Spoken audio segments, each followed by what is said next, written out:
Defend your pet. Why is that important? Let me tell you why. If you don't defend your pets, they can't defend their own bodies. So as an animal ages, they have lots of things that happen with the mitochondria and with the telomeres, and they just don't work the same.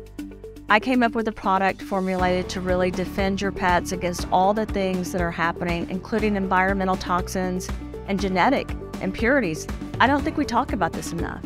Animals are going through a lot of different things, and it has to do with the environmental factors and the genetics that they actually have. And each breed is very different, whether it's a horse or a cat or whether it's a dog. If the telomeres and mitochondria aren't working, they can't fight things in the immune system. Let's talk dosing.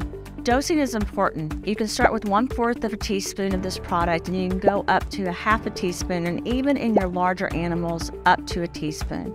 It's really important they drink lots of water and that you give this to your animals in their food. Defend your pets, it's needed, so your pets have the best life possible.